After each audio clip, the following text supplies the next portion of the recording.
So, CJ Extreme here with WWE this week. Probably not the best way to start off the video with the show, but that's what I'm doing regardless. Whatever. We got the full men and women Survivor Series team on Monday Night Raw.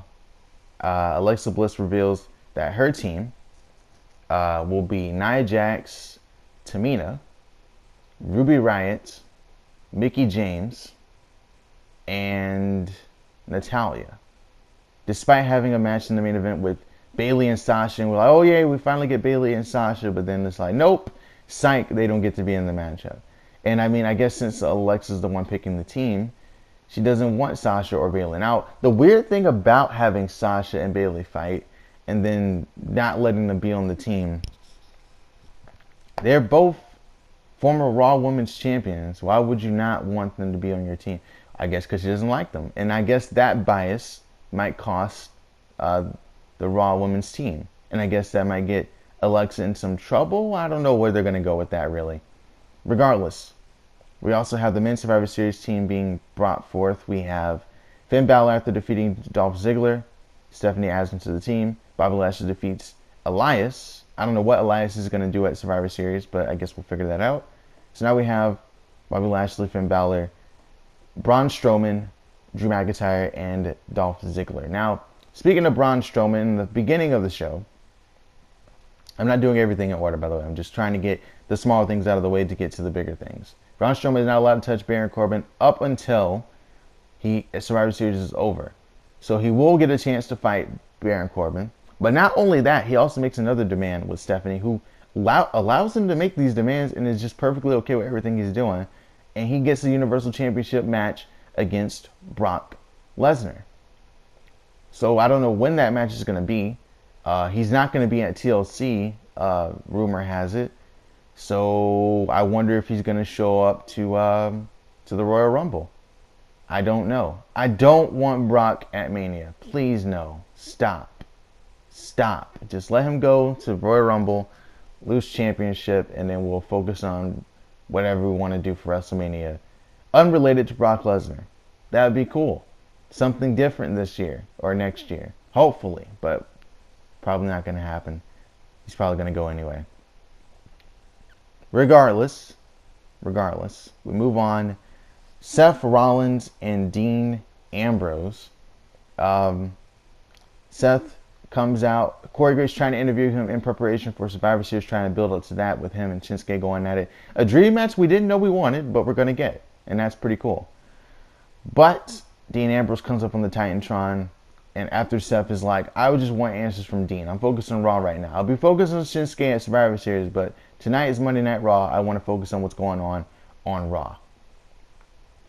And Ambrose basically says that I'm attacking you over and over because the Shield made me weak. I did not need the Shield.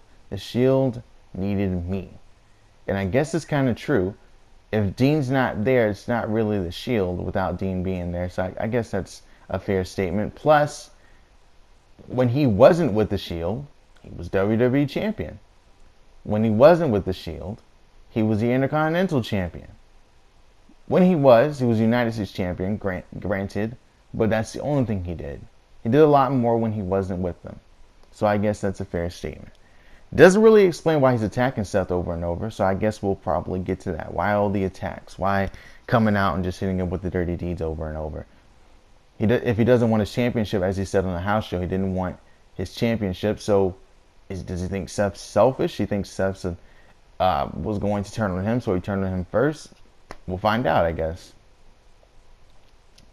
Lastly, after Ronda Rousey basically, trashes Becky Lynch, she was saying, I wasn't trying to offend you by talking about your past. I just said that, we can't have different backgrounds, and that's why I'm going to beat you, basically. But later on, Becky Lynch attacks Ronda Rousey backstage and leaves the SmackDown Women's Division to invade Monday Night Raw. And they clean house. Except one little problem. Nia Jax drills Becky in the face with her fist. My thing about that is, why did she straight up punch Becky in the face? We all know wrestling isn't real. And a good punch, okay, that's one thing. If she went for a forearm and caught her with an elbow, okay, that's one thing. If you do a move and it's the other person's fault, that's one thing. Becky was trying to roll with the punch. Nia just cock-backed and popped champagne in Becky's face. Like, she just nailed her completely with that punch. And it apparently concussed Becky Lynch and broke her nose, so she can't be the representative for SmackDown Live against Ronda Rousey anymore. So now she has to pick someone, and we move on to SmackDown.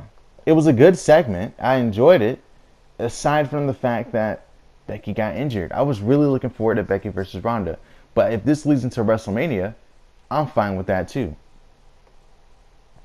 Nevertheless, we go to SmackDown. Andrade loses to Jeff Hardy. So Jeff Hardy joins the Men's Survivor Series team. And to replace Daniel Bryan, who doesn't want to be on the team anymore because now he has WWE Championship match against AJ Styles. So I'm like, that's kind of weird that he's not going to be on the team anymore because he wants a WWE Championship match. Is he going to win or is he going to lose? We all know what happened, but we'll get to that. We'll get to that, my thoughts on that. Regardless, it's kind of weird how it started, though.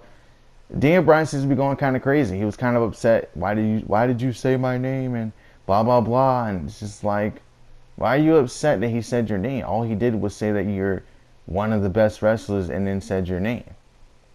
I don't know. That Daniel Bryan's going crazy. I guess we'll get some explanation of that maybe at Survivor Series or after on SmackDown.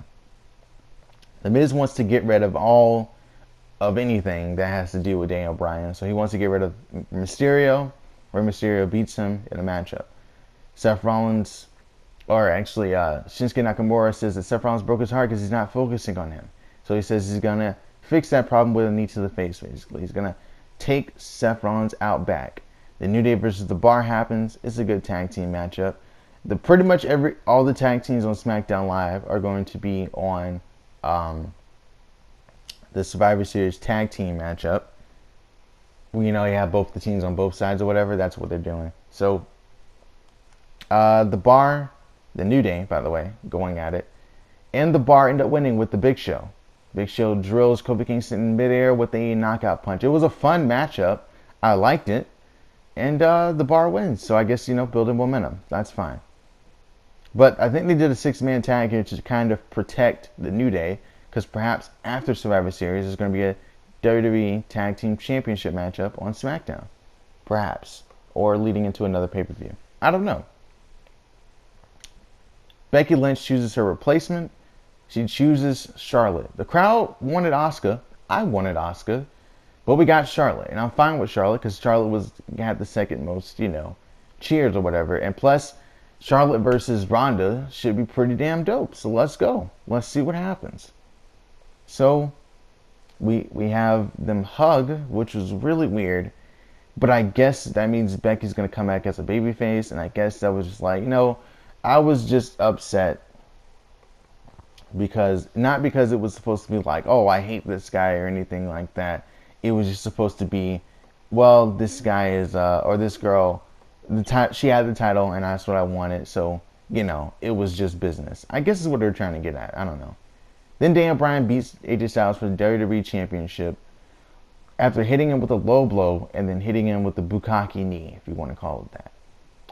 The running knee. He hits it. Great matchup. I enjoyed it.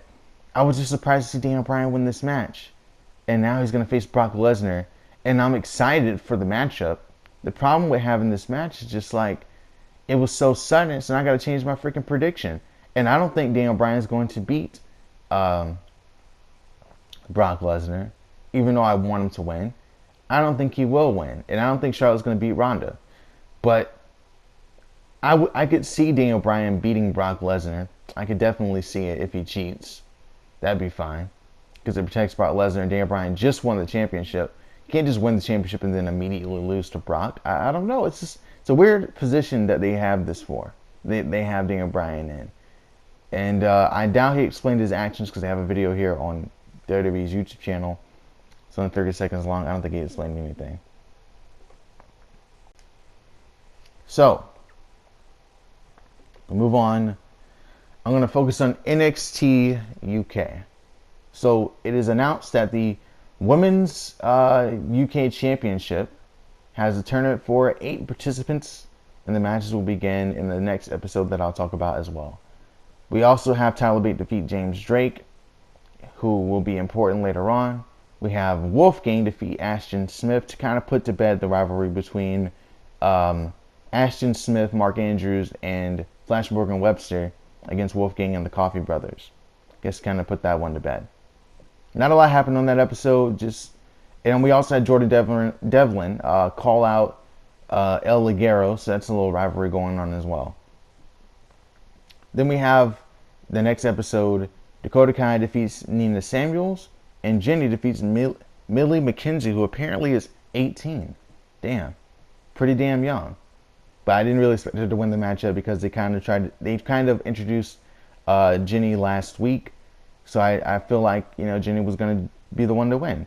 I expect the semifinalists to be Rhea Ripley, Toni Storm, Dakota Kai, and Millie McKenzie. There you go. Rhea Ripley, by the way, is not Millie McKenzie, Jenny. My bad. Rhea Ripley is already the champion, though, as we know. So these are pre-recorded tapings, so I'm guessing she's going to win the tournament here, too. A lot of people are confused, but I don't think any of this is live. I think all of this already happened. So I think Rhea Ripley is going to win the championship. That's what I think is going to happen. They also have Dave Mastiff and Tyson T-Bone. They're going to do a rivalry as well. A lot of things going on. We finally get Trent Seven versus Zach Gibson. A great matchup. But in the end, Zach Gibson wins after interference from James Drake, who lost Tyler Bate. It's kind of weird that James Drake helped out Zach Gibson. I guess he was upset about Tyler beating him last week. Maybe I didn't see it, and Zach Gibson and James Drake talked to each other, so then they became buddy-buddy. I don't know what's going on there. 205 Live. We had a couple matches that I didn't really care for. It was kind of trying to establish Brian Kendrick and Akira Tozawa as a team, but they couldn't really work together, so they lose Drew Gulak and Jack Gallagher. And then we also have the Lucha House Party defeating some local talent. The main event, though, Cedric Alexander and Leo Rush. I really enjoyed this matchup, and I thought Leo Rush was going to win for the reason that he's new and he's undefeated, so I feel like they were going to build on for him. But then again, Cedric still needs to get his championship rematch, so he kind of needed to win this match as well. Had some weird attire on. Apparently it was Sailor Moon. I'm assuming because of the colors. I don't really know. I've seen some Sailor Moon, and I like the show, so I thought that's what this was here. Maybe it wasn't. Regardless, great matchup. Cedric Alexander will win with a lumbar check. A lot of counters. I got to see the depth of Leo Rush's moveset, so that was cool to see as well. So I guess Leo Rush is no longer undefeated. Maybe this season teach him some humility and give him some character development. I'm fine with that. Finally, we move on to NXT. The main show. The top show on WWE right now. The best show. In my opinion. Tommaso Ciampa, we get to see him and Velveteen's promo package. We also get to see Kairi Sane and Shayna Baszler's promo package. And apparently the Shayna Baszler's friends will not be ringside for this best 2 out of 3 falls matchup. Alright. Apparently they're not allowed to interfere. I don't know. They probably are going to interfere maybe and give Kairi Sane a fall. And then Shayna will be here for a second fall. And then Kairi will beat her for the third. I don't know what's going to happen there. I don't know. But it should be exciting. Should be exciting. That's what I'm hoping for. Regardless, we also have Kyle O'Reilly versus Hanson. Bianca Belair defeated Mia Yim. She's still undefeated. But moving on. We also get Aleister Black and Johnny Gargano's. The match that I'm most excited for this Survivor Series weekend would be Aleister Black versus Johnny Gargano. I really want to see it. I don't know why. I really want to see the match. And it's going to be awesome. I hope it'll be awesome, but if it's not, it's not. But I hope that it is. But anyways, in a War Games Advantage matchup, we have Kyle O'Reilly versus Hanson. And it was a good match. It was a good match. I expected it to be Undisputed Interference, but not only with Undisputed Era interfering, we also had the other members of Ricochet and Pete Dunne and War Raiders team. They all got involved in this matchup. But in the end, Kyle O'Reilly would win the match with a title smack to the back of the head while the referee wasn't looking and defeat Hanson. It was good. It was good. And, I mean, no one really... I didn't expect Undisputed Era to not have the advantage. They're the heels. They should have the advantage. The one-man advantage in the War Games match. But all I know is it's going to be dope. And I'm going to love every second of it, I think. Because usually TakeOver stuff is good, as I mentioned before on this show. But regardless, I guess the best thing for me this week would be Daniel Bryan winning the WWE Championship. Or the best things. Cedric Alexander defeating Leo Rush. Great matchup. That's it. That's the only things I really liked. I liked the brawl, but kind of took it away from me. Or kind of sucked when Becky got injured. It's not what I wanted to see. All right. Regardless, let me know what you think of WWE this week. And I guess that's it. See you tomorrow for my War Games predictions.